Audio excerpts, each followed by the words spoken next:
আল্লাহ প্রেমের শরাব পানকারিণী এক নারী। বিখ্যাত বুজুর্গ হজরত তোহফা রহমতুল্লাহ আলাই অত্যন্ত পরমা সুন্দরী রমণী, গুণবতী ও বুদ্ধিমতী। তিনি ছিলেন দাসী। দাসত্বের শিকলে আবদ্ধ থেকেও কখনো ভুলতেন না আল্লাহকে।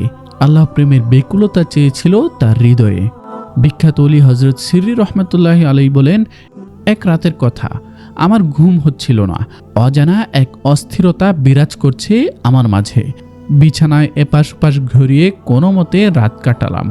এ রাতে তাহাজ্জুদের কথাও ভুলে গেলাম। রাত পেরিয়ে ভোর হলো। বিছানা ত্যাগ করে উজু করলাম, ফজরের নামাজ আদায় করলাম। এখনও মন একেবারেই বিষণ্ণ, তাই বাইরে বের হলাম। হয়তো সকালের শীতল হাওয়ায় মন প্রশান্ত হবে, আমার অবস্থার পরিবর্তন ঘটবে। কিন্তু কাজ হলো না।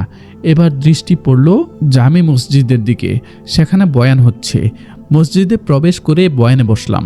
চিন্তা করলাম, কোরআনের অমীয় বাণী শুনে হয়তো কিছুটা স্বস্তি পাবো, কিন্তু তাতেও অস্থিরতা দূর হচ্ছে না। বয়ানেও মন বসছে না।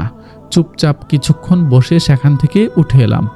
স্থান পরিবর্তন করে অন্য এক মজলিসে শরিক হলাম। সেখানেও ওয়াজ নসিহত হচ্ছে, তবু অস্থিরতা কাটছে না। মনের অবস্থা অপরিবর্তিত দেখে মজলিস থেকে উঠে পড়লাম। রওনা হলাম কারাগারের দিকে। হয়তো কয়েদিদের শাস্তি ও কষ্ট দেখে অন্তর নরম হবে এবং নসিহত কাজে আসবে। তাই গেলাম সেখানে। আশপাশ ঘুরে দেখতে লাগলাম, কিন্তু কোনো পরিবর্তন দেখছি না। অস্থিরতা বেড়েই চলছে। মন যেন কাকে খুঁজছে।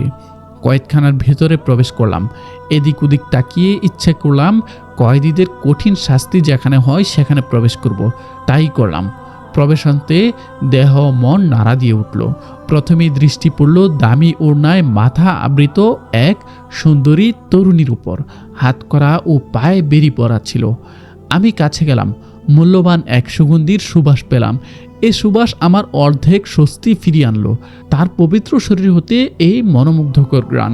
আমি হলাম সুবাসিত তার ঘ্রাণে। আমাকে দেখা মাত্রই তার চোখ অশ্রুসিক্ত হয়ে উঠল। ছলছল করছে তার নয়ন যুগল। তার চোখ সমুদ্র হতে টপটপ করে ঝরতে লাগলো মুক্তোর দানা। মনের বেকুলতায় কয়েকটি কবিতা আবৃত্তি করল, যার সারমর্ম হলো, আমি তোমার কাছে আশ্রয় প্রার্থনা করছি। আমি অপরাধী নয়। অন্যায় অপরাধ বিনে আমাকে গ্রেফতার করা হয়েছে। আমার হাত কোনো অন্যায় করেনি, খেয়ানত করেনি, চুরি করেনি। এমন নারী আমি নই। এ জীর্ণ দেহের আত্মা জ্বলে পুড়ে ভস্ম হয়ে যাচ্ছে। খোদার কসম, সত্যি করে বলছি, আমার আত্মা যদি টুকরো টুকরো করা হয় তবু সেই হক তাআলার নাম বলতে পারবো না। সিররি রহমতুল্লাহ আলাই বলেন, আমি কয়েদখানার দারোগাকে ডেকে জিজ্ঞেস করলাম, মেয়েটি কে? বলল, মেয়েটি এককালে দাসী ছিল, তবে এখন পাগল। তার মনিব তাকে রেখে গেছে, হয়তো সুস্থ হয়ে উঠবে। দারোগার কথা শুনতেই মেয়েটির চোখের অশ্রু টপ টপ করে ঝরতে শুরু করলো। তার চোয়াল ভিজে গেল। অঝরে অশ্রু ঝরতেই লাগলো। সেই অশ্রু নিজের ওড়না দ্বারা বারবার মুছছে। মনে হচ্ছে শত দুঃখ আর বেদনায় তার কোমল হৃদয়টি জর্জরিত। আমার চোখও থেমে নেই। তার অশ্রু দেখে নিজের অজান্তে আমার চক্ষু যুগল থেকেও অশ্রু গড়িয়ে পড়ল। মেয়েটি আমাকে লক্ষ্য করে বলে উঠল, হে সিররি, মেয়েটির এই সামান্য গুণের কথা শুনেই কাঁদছ? যদি তার প্রকৃত পরিচয় জানতে, তাহলে তোমার অবস্থা কি হতো? এ বলেই মেয়েটি বেহুশ হয়ে পড়ল। কিছুক্ষণ এভাবেই রইল। ভয় পেয়ে গেলাম, বড় ধরনের কিছু হয়নি তো? খানিক পর চোখ খুলল। হুঁশ ফিরে আসতেই বললাম, হে মেয়ে, তুমি আমাকে চিনলে কিভাবে? আর কিভাবে আমার নামই বা পরিচয় জানতে পারলে? মেয়েটি বলল, হে সিররি, যখন থেকে আমি আল্লাহকে চিনতে পেরেছি, আল্লাহর পরিচয় লাভ করেছি, তখন থেকেই কোনো অজ্ঞতা আমার কাছে ঠাঁই পায়নি। ইবাদতের সুযোগ যখন হাতে পেয়েছি, কখনো আর আমি অলসতাকে প্রশ্রয় দিইনি। মাওলার সাক্ষাৎ পেয়ে তাকে আর হাতছাড়া করিনি। তাকে আপন করে সযত্নে বুকে জড়িয়ে রেখেছি। তোমাকে চিনব না কেন? একই শ্রেণীর লোকেরা পরস্পরকে চিনতেই পারে, এতে আবার বাধা কিসের? মেয়েটি এবার আমাকে বলল, শুনলাম তুমি নাকি একজনকে ভালোবাসো। তবে কাকে ভালোবাসো একটু বলো আমাকে, আমিও একটু শুনি। সিররি বলেন, আমি তাকে ভালোবাসি যিনি তার প্রিয়জনদের সাথে আমাকে পরিচিত করিয়ে দিলেন। আমাকে দিয়েছেন অফুরন্ত নিয়ামত, দিয়েছেন পরম ভালোবাসা। তাকে আমার হৃদয়ে ঠাঁই দিয়েছি। তিনি সবই জানেন, সবই শোনেন। তিনি সৃষ্টিকর্তা, জ্ঞানদাতা, তিনি ক্ষমাশীল, তিনি দয়ালু। আচ্ছা, তোমাকে বন্দি করলো কে? সংক্ষেপে জবাব দিল, হিংসুকরা। একথা বলে সে চিৎকার দিয়ে বেহুশ হয়ে গেল। আমি ভাবলাম হয়তো প্রাণ উড়ে গেছে, কিন্তু কিছুক্ষণ পর পুনরায় হুঁশ ফিরল। হজরত সিররি রহমতুল্লাহি আলাইহি বলেন, আমি দারোগাকে বললাম তাকে ছেড়ে দাও, সে পাগল নয়। দারোগা কথা রাখলো এবং ছেড়ে দিতে প্রস্তুত হলো। মালিক এসে তালাশ করলে হজরত সিররি রহমতুল্লাহি আলাইহির অনুরোধের কথা বলবেন, ফলে দারোগার উপর কোনো চাপ থাকবে না। এই ভেবেই হয়তো দারোগা প্রস্তুত হলো। হজরত সিররি রহমতুল্লাহি আলাইহি বলেন, আমি মেয়েটিকে বললাম তোমার যেথায় যাওয়ার ইচ্ছা হয় চলে যেতে পারো, তুমি এখন মুক্ত। আমি মেয়েটিকে বললাম তোমার যেথায় যাওয়ার ইচ্ছা হয় চলে যেতে পারো, তুমি এখন মুক্ত।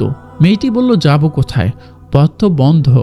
আমার পরম দয়ালু আল্লাহ এক বান্দাকে আমার মালিক বানিয়ে দিয়েছেন, তার অনুমতি বিনে যাব কিভাবে? মনিবের অনুমতি পেলেই যেতে পারতাম, সুতরাং এই মুহূর্তে ধৈর্য ধারণ করা বিনে কোনো উপায় নেই। আমি মনে মনে ভাবলাম মেয়েটি দেখি খুবই বুদ্ধিমতী, কারাগার হতে নিরাপদে কোথাও ইচ্ছা হলে চলে যেতে পারত। এমন সময় তার মনিব হাজির হলো।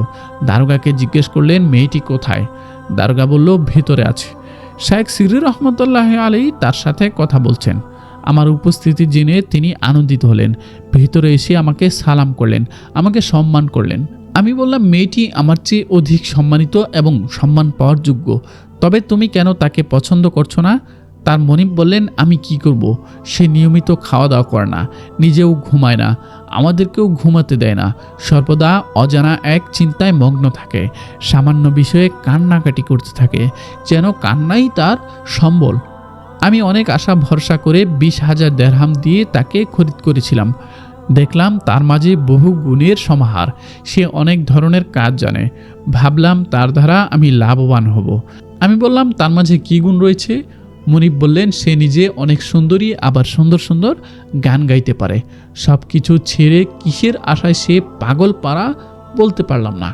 সিররি বললেন, কতদিন থেকে তার এই সমস্যা? মনিব বলল, বেশ কিছুদিন থেকে।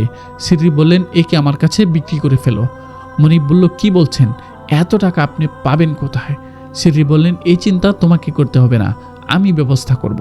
সিররি রহমতুল্লাহি আলাইহি কয়েদখানা থেকে ফিরে এলেন। তার মনের অস্থিরতা দূর হলো, তবে এবার নতুন এক পেরেশানি তাকে যে কোনো মূল্যে ক্রয় করতেই হবে। এশার পরপর জায়নামাজে গেলেন, রাতভর ইবাদত করলেন, কান্নাকাটি করলেন, 2 হাত তুলে আল্লাহর কাছে বললেন, হে আল্লাহ, এই মেয়েকে ক্রয় করার মতো টাকা আমার নেই, তুমি ব্যবস্থা করে দাও।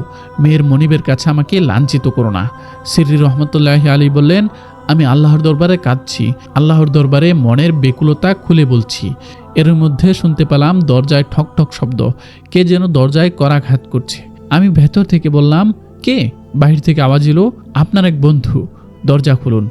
দরজা খুলে দেখি এক ব্যক্তি দাঁড়ানো, তার সাথে 4 জন গোলাম, প্রত্যেকের হাতে একটি করে প্রদীপ। জিজ্ঞেস করলো, ভেতরে আসতে পারি? বললাম, আসুন। আমি তার পরিচয় জানতে চাইলাম। বলল, আমার নাম আহমদ ইবনে মুসান্না। ওই মহান সত্তা আমাকে প্রচুর সম্পদ দিয়েছেন, যিনি কখনো কৃপণতা করেন না। আজ রাতে আমি অদৃশ্য হতে আওয়াজ শুনেছি, সিররিকে আশরাফি মুদ্রার 5টি থলি দিয়ে এসো, যেন তার মন শান্ত হয় এবং তোহফাকে ক্রয় করে নিতে পারে। এই নিন আপনার অর্থকড়ি। পরের দিন সকালে অর্থকড়ি নিয়ে রওনা হলাম। আমার সঙ্গে ছিল আহমদ ইবনে মুসান্না। দেখলাম তোহফা দাঁড়িয়ে আছে। আমাকে দেখে তার চোখ বেয়ে অশ্রু ঝরা শুরু হলো। তোহফা বলল, হে সিররি, তুমি আমার বাস্তবতা প্রকাশ করে দিলে, নচেত আমার অবস্থা গোপন ছিল। হজরত সিররি রহমতুল্লাহি আলাইহি বলেন, আমি আশরাফি মুদ্রা নিয়ে মনিবের বাড়ির সামনে দাঁড়িয়ে আছি। কিছুক্ষণ পর তোহফার মালিক বের হলো। তার মন খুব বিষণ্ণ, চোখগুলো অশ্রু সজল। আমি বললাম, কাঁদছেন কেন? চিন্তা করো না, তোমাকে ন্যায্য মূল্যের চেয়ে 5,000 বেশি দিব। বলল, না। আমি বললাম, তাহলে 10,000 বেশি দেব। বলল, না। আমি বললাম, তাহলে দ্বিগুণ বাড়িয়ে দেব। তোহফার মালিক ঢুকরে ঢুকরে কেঁদে বলল, দ্বিগুণ নয়, গোটা দুনিয়ার সব দিলেও আমি তোহফাকে বিক্রি করব না। আল্লাহর দিকে তাকিয়ে সম্পদের মায়া ত্যাগ করে আমি তোহফাকে আজাদ করে দিলাম। রাতে অদৃশ্য হতে আমাকে ধমক দেওয়া হয়েছে। আমি আল্লাহর উপর ভরসা করছি, তিনিই আমার রিজিকদাতা। আহমদ ইবনে মুসান্না পাশে দাঁড়ানো। আমি তার দিকে তাকালাম, তার চোখ বেয়ে পানি পড়ছে। বললাম, তোমার আবার কি হলো? তুমি কাঁদছো কেন? বলল, আফসোস, অদৃশ্য হতে যে কাজে আমাকে ডাকা হলো তা পূরণ হলো না। এই সকল অর্থ করি দিয়ে আর কি করব? এই অর্থ বাজেট করেছিলাম তোহফাকে ক্রয় করতে, কিন্তু তা তো আর হলো না। এই অর্থ বাড়িতে ফিরিয়ে নিতে চাই না, আমি তা আল্লাহর রাস্তায় দান করে দিলাম। এদিকে তোহফা তার গন্তব্যে ফিরে যাচ্ছে। সে এখন আজাদ, মন খুলে আল্লাহর ইবাদত করবে, আল্লাহর দাসত্বে নিজেকে বিলিয়ে দিবে। আমরাও চললাম, কাজ তো হলো না, তোহফাকে ক্রয় করা গেল না। আহমদ ইবনে মুসান্নার অর্থ করি তোহফার জন্য ব্যয় করতে পারলাম না। তার অন্তরে প্রচণ্ড আঘাত লাগলো, আর অজান্তেই ব্যথা বেদনা শুরু হলো। পথিমধ্যে আহমদ ইবনে মুসান্না লুটে পড়লেন এবং মৃত্যুবরণ করলেন। হজরত সিরি রহমতুল্লাহ আলী বলেন, দীর্ঘ কয়েক বছর পর হজের উদ্দেশ্যে রওনা হলাম। দেখলাম তোহফা সেখানে হজ করতে এসেছে। জীর্ণ শীর্ণ শরীর, খুবই দুর্বল সে। তাকে জিজ্ঞাসা করলাম, দুনিয়া সব কিছু ছেড়ে এখানে ছুটে এসে কি পেয়েছো? নৈকট্যের মজা এবং আল্লাহর দয়া ও অনুগ্রহ পেয়েছি, আর এটাই আমার চাওয়া, এটাই আমার পাওয়া। আমি বললাম, আহমদ ইবনে মুসান্না তো মারা গেছে। তোহফা বলল, হ্যাঁ, আল্লাহ তাকে সুউচ্চ আসন দান করেছেন, জান্নাতে সে আমার প্রতিবেশী হবে। আমি বললাম, তোমার সেই মালিক আমার পাশে আছে।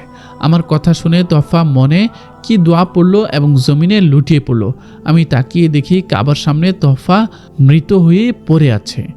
মালিক অবিশ্বাস্য এই ঘটনা প্রত্যক্ষ করল। সে তোহফার এই মৃত্যু মেনে নিতে পারল না, ফলে সেও জমিনে লুটিয়ে পড়ল। আমি কাছে গিয়ে দেখি সেও মৃত্যুর কোলে ঢলে পড়ল। অবশেষে আল্লাহর এই দুই পাগলকে আমার নিজ দায়িত্বে দাফন করলাম।